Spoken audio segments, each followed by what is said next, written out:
All right, my friends, today I'm answering your questions about the cost of living here in BGC in Manila, Philippines. Now, the number one comment I received was about health insurance and why I didn't include that in my monthly bill. Simply is, I forgot, or I should say it another way, my health insurance, at least my health insurance premium, is not part of my monthly budget. It's an annual budget, or I should say an annual expense that I pay yearly. So I don't include that in my monthly expenses here. I know, that sounds so strange to say that. It was shocking to me even. But when I looked at that, I was like, wow, I actually pay it annually because it is, like I said, so reasonable here. So tell you what, let's go ahead and jump inside. I'll jump on the spreadsheet and we can dig into the numbers. Health insurance here in the Philippines. So let's get into the details. Okay, as a 55-year-old man, I pay 61,530 pesos a year. Now, when you convert that to US dollars, that's $1,075 for the entire year for my health insurance policy here in the Philippines. Yes, $1,075, under 1,100 US dollars.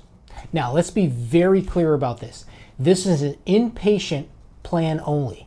So if I get really sick or I get injured, this is a very good private healthcare coverage plan to have. That's what it's designed for. Okay, it's more than just a catastrophic plan. This is really any inpatient, anytime that they admit me to a hospital or anything. Okay, another thing about this plan is it has no deductible, zero, goose egg, absolutely no deductible. Okay, so I am paying, if you break that out on a monthly basis, right, I am paying $90 US dollars per month with a zero deductible, no deductible plan here in the Philippines for full medical coverage inpatient, okay?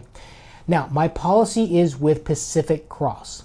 The plan specifically is called the Select Plus Private 5 million peso with a Travel Plus option. So there's actually travel insurance in there as well, all right? That's how this plan is structured. Now, I know it may seem, okay, 5 million pesos, what does that really work out to be? That actually comes out to be 87,000 US dollars is fully covered. All right. Now, I know from the perspective of the US that doesn't seem like a lot, but I've talked to a number of experts here, and they're like, Brian, like open heart surgery is 25,000 US dollars here. So to spend, nearly 90,000 US dollars, you would have to have something extremely serious go on. That's just the way the pricing works out here. I didn't make it up. I'm sharing with you my numbers, okay? And that gets into this. I am not a policy expert. All I can do here is share with you my information and my numbers, okay? The gentleman who is my agent is Michael Onstad. He is very well known within the expat community, and he has a Facebook presence, and then most businesses here have Facebook presence. I will link that in the description so you can get on there and you can look at the numbers for yourself. But yeah, he's fantastic. I've worked with him and his team. I can highly recommend them. But here in the Philippines, that's the way private health insurance works. Most of the time, people will pay it up front because it is a one-time payment and that's it. And why it's a one-time payment for me specifically is I did have an HSA, a health savings account back in the US, and I would use that to pay expenses for medical expenses. And I do the same thing here. If it's an out-of-patient item in which I just go in, and I actually did a video on this recently. I did a video about going to St. Luke's, going to urgent care, going to the emergency room. So I highly recommend you check out that video. But if I do any out-of-patient care, I will generally pull those funds out of my health savings account, reimburse myself, all's good. All right, I did keep in savings because of the way the U.S. plans were structured, and where you had the 3, 4, 5, and I have friends now who have $10,000 deductibles. I kept several thousand in reserve to cover those deductibles. Now that I have a zero deductible plan, I can go in and use those funds, and those funds grow with interest every year. I can use those funds to cover my premium cost here because it is so low. It's a pretty amazing thing, to be honest with you. So, the plan I have, because I am a healthy 55-year-old man, hey, it works perfectly for me. When I ran the numbers, it made sense to have inpatient only, and Michael and I actually went through this with his team. We looked at basically the numbers of what I spent versus inpatient, that if a catastrophic thing happened to me, versus an out-of-patient, out-of-pocket item. Okay, let's talk about another item that comes up a lot in the comments, and that is prescription drugs. I do not take any recurring prescription drugs. I'm lucky that way. I'm blessed to have that. And, you know, if I get sick, then yes, I'll take something. But on a regular basis, I do not take prescription drugs. I take vitamins and minerals and all that. Okay, health insurance, let's put that one to bed. And other questions I get is, okay, what are some of your other annual expenses? And thank you again for giving me all of these wonderful questions, right? So other things that I keep in the US is I do keep renter's insurance, and that covers all of my personal belongings. So if I'm traveling and something breaks, somebody steals a camera, whatever it is, that policy winds up costing me and I'm going to give you US prices, $156. And I just renewed this in December 2024. So these are accurate numbers within the last 3 months. $156 for $20,000 worth of personal property protection, and that includes electronics. Okay, it includes my drone, and it includes basically cameras I'm talking to you on. That's what it includes. Now, if I convert that to pesos for the locals, that's 8,900 pesos. That's that number. What else are we looking at from an annual basis? Okay. I'm laughing at this one because I can't wait to share this with you. Streaming services here in Asia. And oh, my friends, my friends in the West, I really do hope you're sitting down, because it knocked me off my feet when I got here. Streaming services, HBO Max. Okay, yes, the same HBO that you have in the States, I have here in Asia. Right, and I get all the same movies. In fact, I get more movies. I get movies basically out of Asia. I get movies from India. I get movies from everywhere. Okay, and it's really cool to kind of get a great perspective. But my HBO Max annual subscription, so annual for 1 full year, from a peso perspective, is 1,190 pesos. That converts to 21 US dollars for the entire year. The year. I'm paying $1.80 a month for that streaming service for HBO Max. Amazon Prime Video.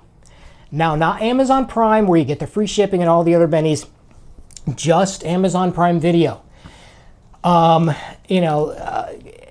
You can buy that here separately in Asia, okay? That video streaming service cost me 1,390 pesos, which converts to the US dollar to 24 US dollars for the entire year. That's $2 per month.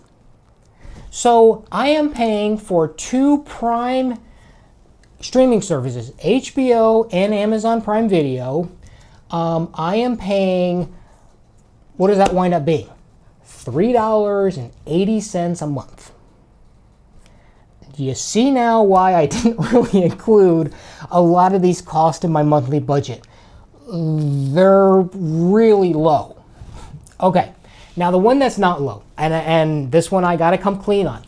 I do keep my YouTube Premium membership in the US because I actually really enjoy getting a lot of the free movies that they constantly update. It's another, I can consider another streaming service, but I love the ad-free item, and also the perks that come with that. I don't know what it is here in Asia, I haven't looked into it, but again, because I pay for it in US dollars, I'm gonna give you that first. So I pay 140 US dollars per year for my YouTube Premium.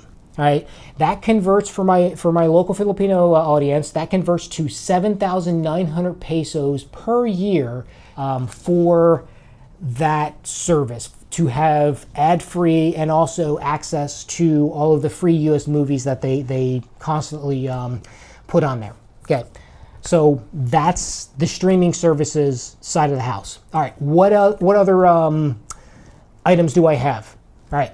Let's get into it. My U.S. mailbox. So I do maintain a U.S. address and a U.S. mailbox scanning service in the U.S., as well as other membership that I belong to. And in total, out of all of those memberships, all of that mailbox stuff is $275 US annually, which converts to 15,500-ish pesos, is kind of where it converts out to.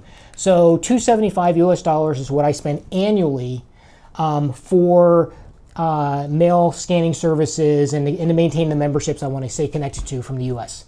Now, for communications, I converted over to a Skype phone number in the US, so that is my primary number I use, and that is $55 US annually.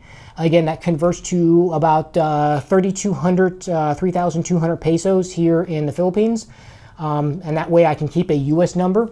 I do have NordVPN and NordPass and those items. That works out to about $50 US annually. Microsoft Office 365, which is my cloud storage for OneDrive and everything else. Again, I maintain that in the US, so that's about $140 US per year.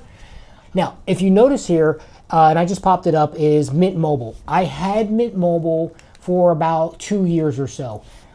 They recently, this last year, completely changed their international plan. I'm letting that expire. I will not pay for that again. And if I need to maintain a number, like I said, I'm just going to maintain my Skype number in the US. So, okay, my annual expenses. So let's go ahead and break this down. My annual expenses wind up being, and again, this is annual, so over a 12-month period.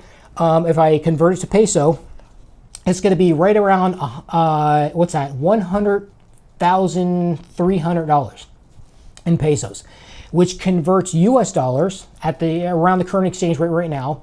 Usually it's bouncing between 57 and 58 exchange rate, is $1,936 for what I pay annually. Okay, now if I divide that by 12, and I break this out over spread this out over an entire year, that winds up being an additional, to my monthly budget, an additional $167 per month.